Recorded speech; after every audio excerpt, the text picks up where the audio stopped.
Welcome to my channel, Mixed Media Creations. Hi, it's me, Creative Katie, Karen Burchill.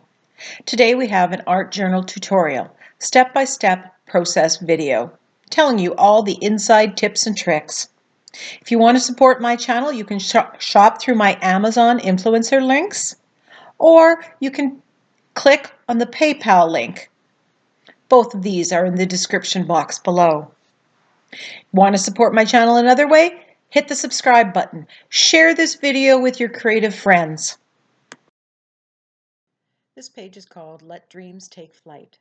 Before we start, I'd just like to give a special thank you to Autumn Woods and Barbara Redmaker for their generous donations through my PayPal link. Thank you so much. It means the world to me to have the support of my viewers. I'd also like to thank Georgianne Smith. I just received the stamps in the mail. They are beautiful and I'm going to put them to use. So what you see me doing here, I have a gessoed page, pre-gessoed page in my 7x10 Canson Mixed Media Art Journal. And I'm stamping with this darkroom door script stamp. I want something in the background. And because my focal point is going to be a hydrangea plant, I'm adding this for texture. I didn't want to be using any stencils in there, but I didn't want a plain background either. So that's kind of the compromise. And you can use a script stamp, a music stamp, and other general type stamps. Just add that little extra something to the background. So right now I am gluing down with gel medium this die cut that I cut with my Silhouette Cameo. Now this has been sitting near my creating table for months, and I keep pulling it out and putting it back and pulling it out and taking it back. So today I decided that instead of stenciling, I'm going to add this. Now it's cut out of scrapbook paper, tag board. It's fairly thick, and so you get some decent texture here. And initially I was making this to see if it would cut for a stencil. But now that I had it in my stash, I figured I better use it. So I decide that I'm going to put this kind of in the background, and it's going to kind of be an abstract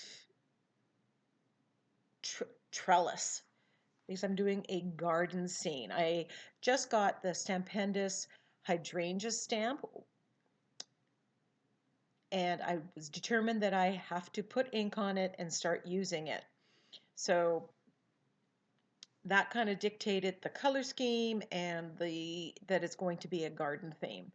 And I know it's January and hydrangeas are not blooming right now in where I live, but they will be soon, and I'm so excited. I love, love, love hydrangea, always have, and now I dreamed of the day that I could grow one in my garden, and now I can. So I have several of them in my garden.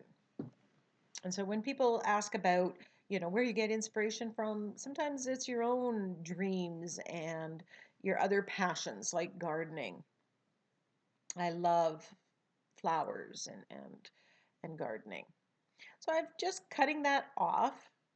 And I could have done this across the whole page, but I thought it'd be more interesting to have just some area. Now on the left-hand side, you'll note that I've kind of left this, 1.5 inch blank space.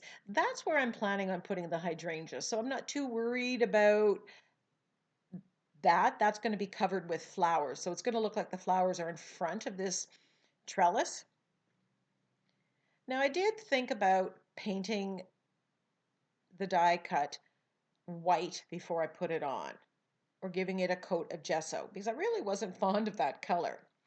And I didn't, but I did apply paint, and I used turquoise, light aqua, I use yellow green, there's the turquoise, yellow green, Artist Loft, there's the light blue permanent, and dioxazine purple. And a little bit of Prussian blue, and I just spread them with my fingers. And I would grab a baby wipe and I would wipe it off because I did still want to see the script behind. And I kind of wanted to get that faded look so that it was dark in some places and lighter in others. And I apologize that that footage was lost. Actually, it never occurred, never existed because I forgot to turn it on. I just get so involved.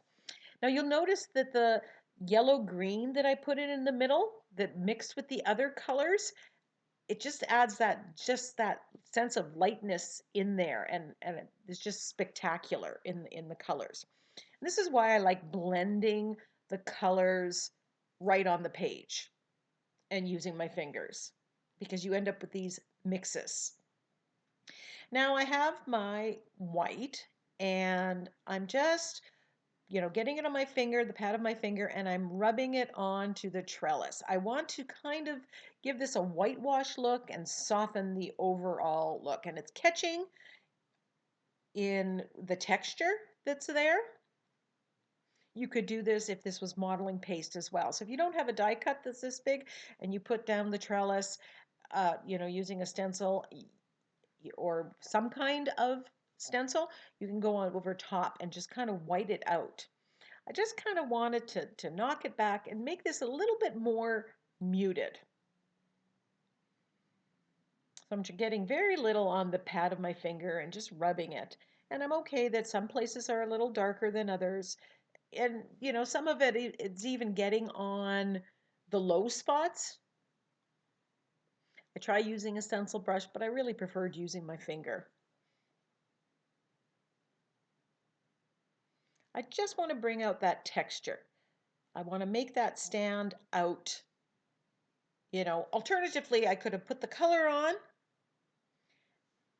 painted the trellis or the die cut white, and then glued it on. And that would give a more stark trellis. But I'm absolutely thrilled with this. And this is a technique or something that I will try to do again on a different one. And I'm just kicking myself because I absolutely love how this die cut's turning out with the background, the texture that it gives. And I'm thinking I'm going to cut out more of my stencils on, scrapbook paper and use it as I am here as a die cut, because it's an absolutely great way of adding texture. That's not modeling paste, and there's got to be texture. So we're talking about the five steps to an art journal page. We had stamping here first, then we did color. Now we're adding texture. This time we're adding it by adding a die cut, but you could do it with stenciling and modeling paste. I'm not going to do any stenciling here because I didn't want the background to get too terribly busy. And I'll be doing stamping with the focal point as well.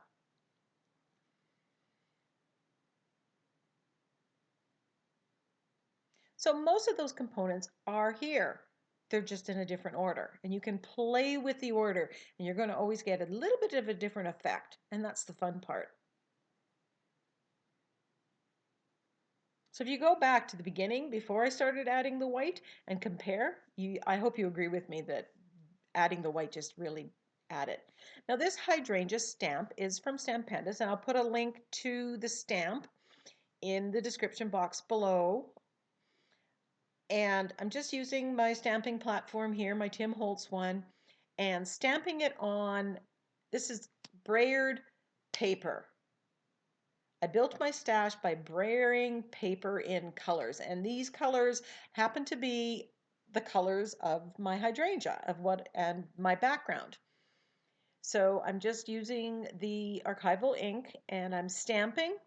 Now the brayered paper has kind of a texture, so that's why I dug out my stamping platform, because it allows me to come back and make sure I get a good stark black line.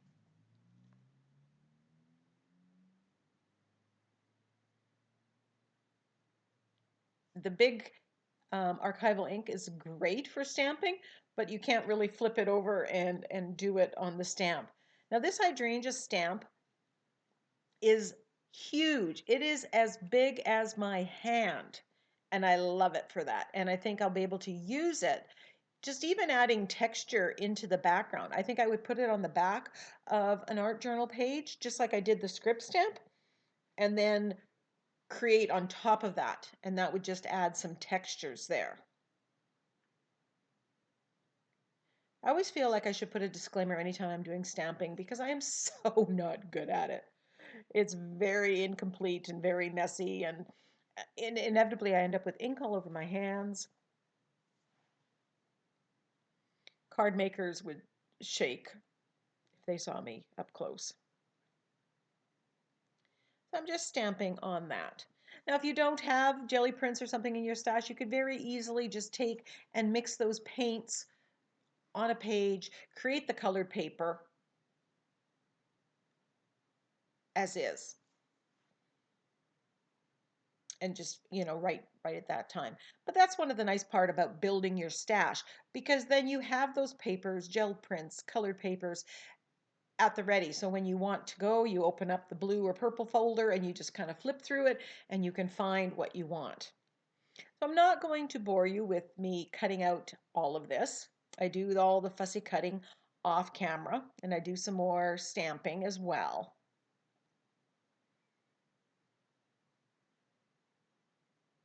And inevitably I stamp more than what I use, so even that goes back in the stash for another time.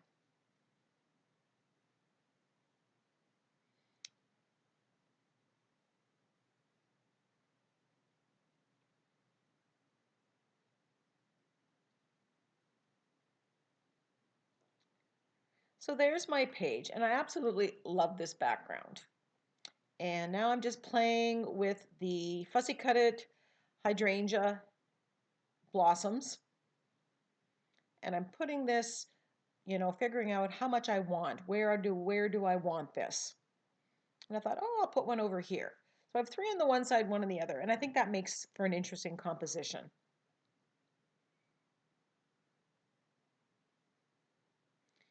And then I get out the leaf stamp that comes with the hydrangea stamp. And I'm just stamping that on some gel papers or brayered off papers as well that I pulled out from my stash. If I didn't have these papers, I probably would have colored coffee filters and used coffee filters because I really like collaging with them. So we are collaging in this. That's one of the components. So we have stamping, texture with the die cut, not stenciling directly, um, collaging and color and focal point.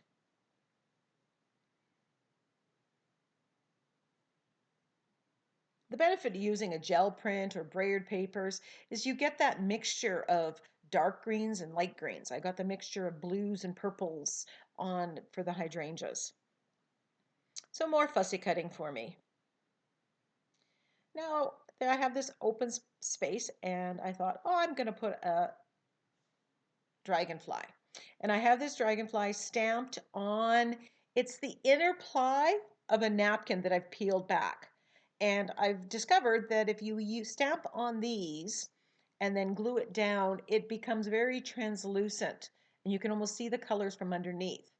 So what I'm using is a longer liner brush here and water, and I'm just getting the excess of this napkin off of here. Instead of using scissors, this I find works really well. And it's you kind of get a torn edge and frayed, so when I glue it down with gel medium, it just disappears.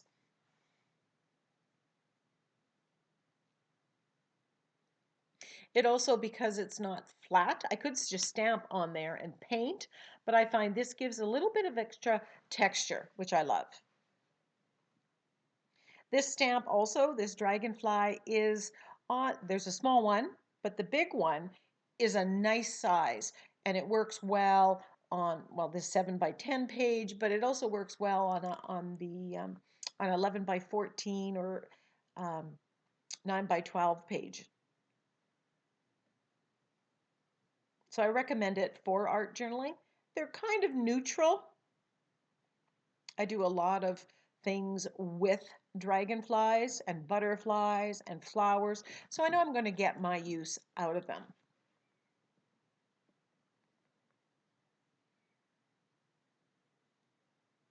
So this is a bit finicky, and I did keep most of this in to show you how long it takes. Most of this video, or parts of the video later on, are in double time. I think this is in real time.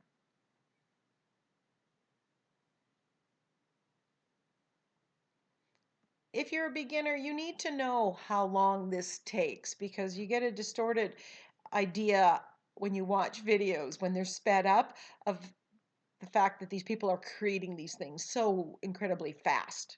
We're not. So now that I have kind of the placement and all the components are cut out, I'm just grabbing my gel medium. And you see me spraying water in there. It's the very end of this container of gel medium. And so it's a little thicker and I'm just getting it a little bit more diluted. So now that I know where everything is going, I am gluing it down with gel medium. And I use the matte version of the gel medium. And if you were using Mod Podge, use the matte version because you're not putting it over the whole entire surface. So if you use something that's either satin or glossy, where you see it, where the gel medium goes over the edge or on top, that will be shiny and the rest wouldn't. And that kind of looks weird to me. So if I was doing that when I started and I didn't know better, I would then basically have to cover the entire page with the gloss gel medium so that it didn't look odd.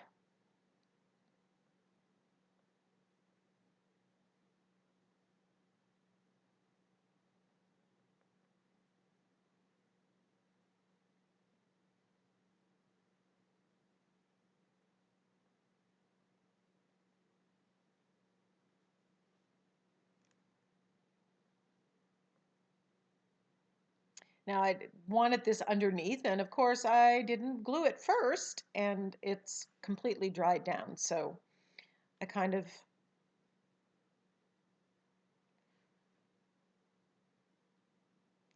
had to play with it a little bit to see if I could get it to work.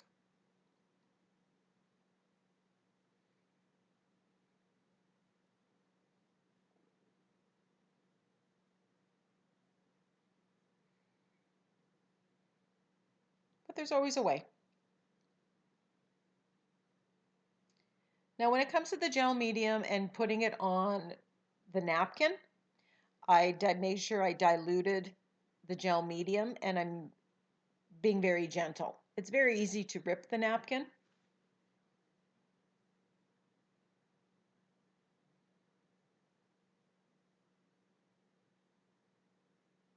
So now that everything's dry, I'm just turning the page in order to cut off the excess. And, you know, as a composition tip, it's a good idea to have things that just come off the page.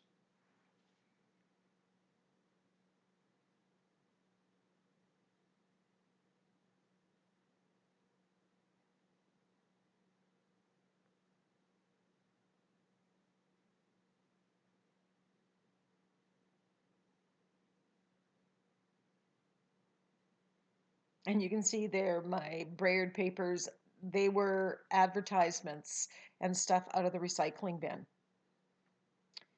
I flipped through my stash of sentiments and I came across this one that said, "Let dreams take flight." And I thought it was good because we have the dragonfly there. And, you know, it was one of my dreams that someday I would grow hydrangeas in my own backyard.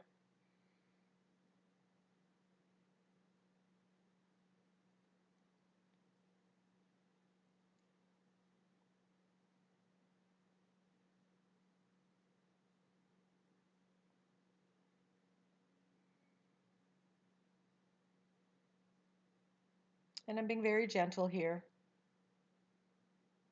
Now you can see some of the blues and the greens, from the background coming through.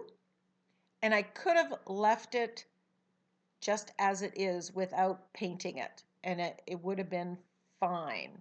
You got the black of the dragonfly with the black of the stamp on the hydrangea, the black of the letters. It all works together.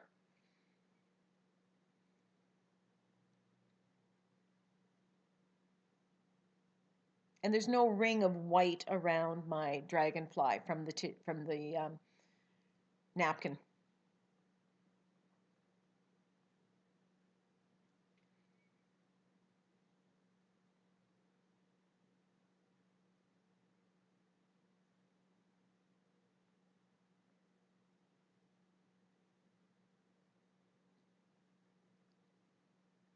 If you don't have a dragonfly stamp, you can get a free printable dragonfly, or you can paint the hydrangea using my finger painting florals tutorial. Now I have some of this PBO iridescent paint, and I have the blue green, and I think it's pink violet, and they're kind of iridescent, and I decide I'm going to grab both of them, and I'm just painting that on the wings because dragonflies often look kind of iridescent, and I really wanted that to show up. So this is very much, everything is kind of the same tone, the background, the focal points, but I'm varying it with things like iridescence.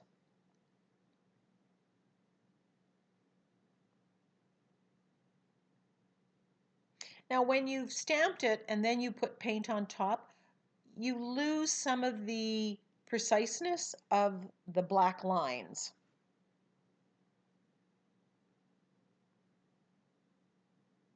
So I do draw those on with a micron pen at the end. And I'm not sure if I got that on video or not.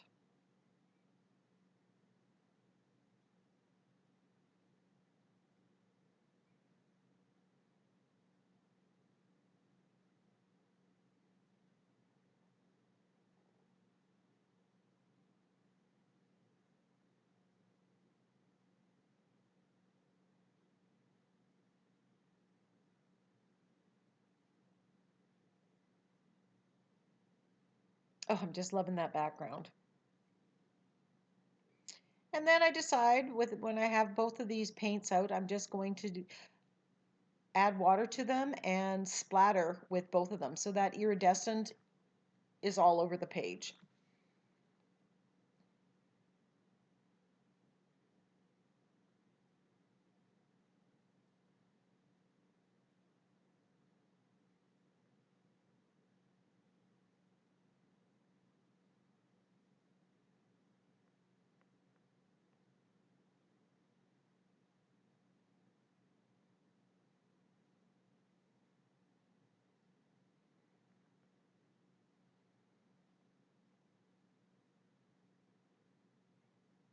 And then I decide I need to splatter with white.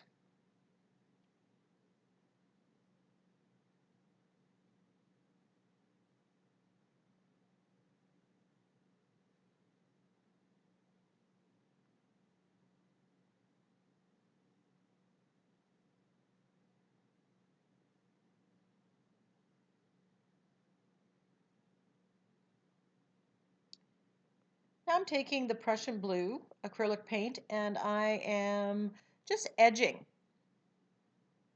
my page.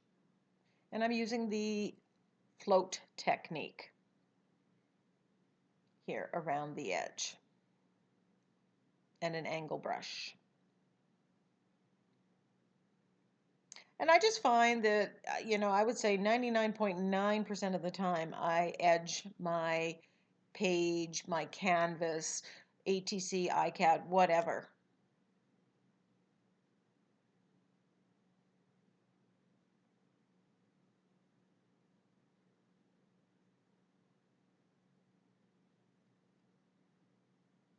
It just frames the picture, and for me, that's how it finishes it.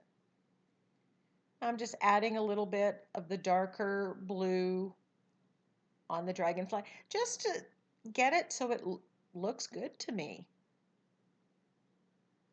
The iridescence is still there underneath, but the Dragonfly, I think, popped a little bit more. I think maybe it was all too much one tone, too much similarity. And of course, you change one thing, and then I decide, oh, maybe I'm going to do some shading on these hydrangeas. And I start off doing the float technique. Then it's not really giving me what I like, or it's too fussy maybe because of your tiny little areas.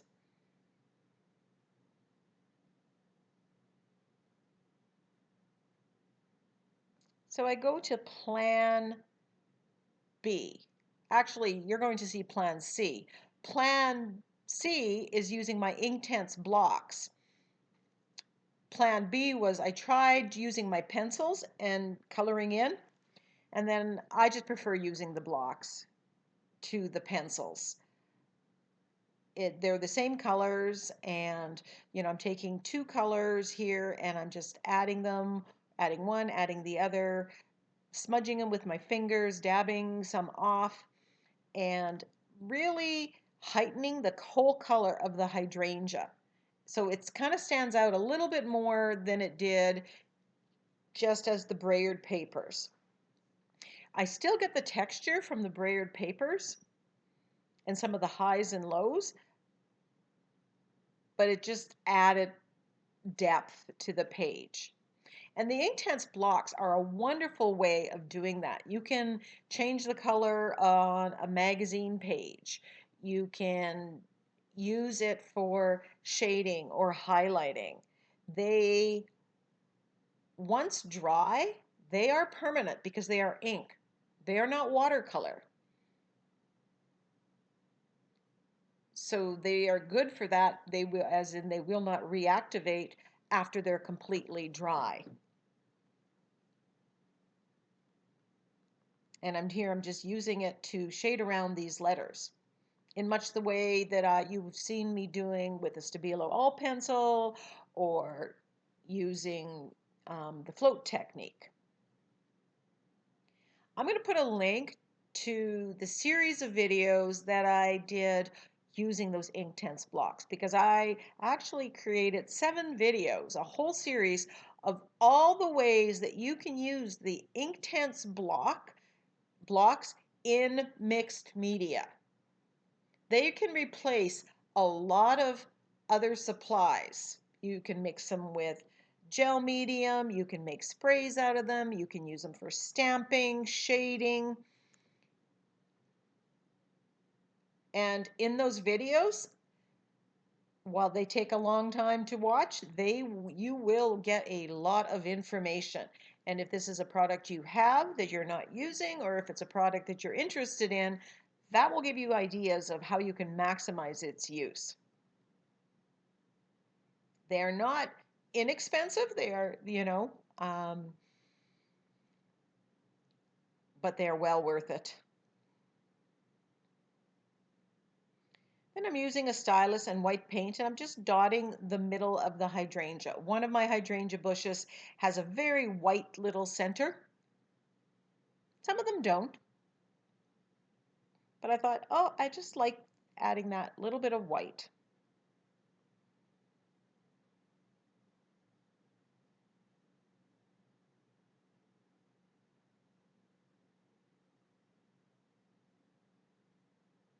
I think it just added great depth, making the hydrangea bushes, the blossoms, darker.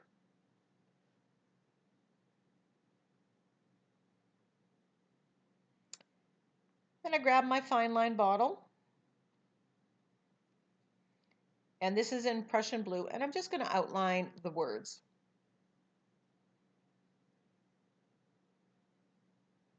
And outlining it just gives it a little bit more weight.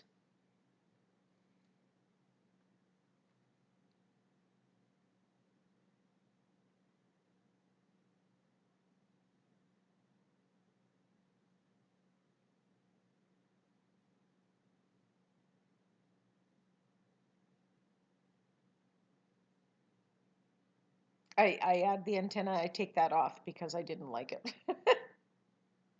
Now I decide I'm going to do some shading around the dragonfly just to make it more blend more into the page.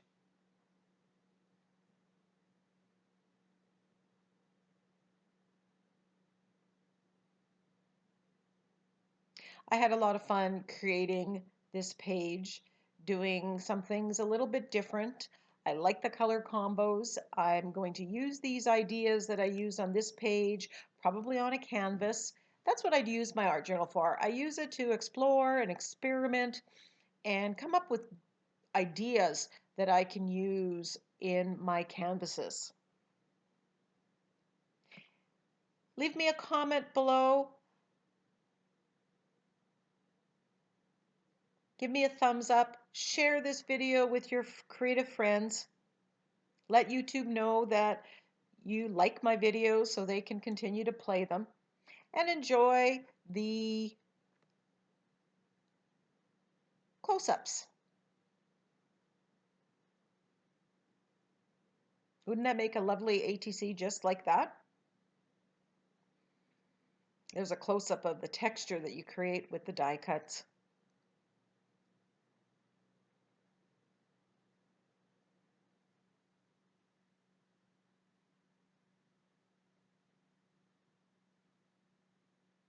Another beautifully framed ATC looking.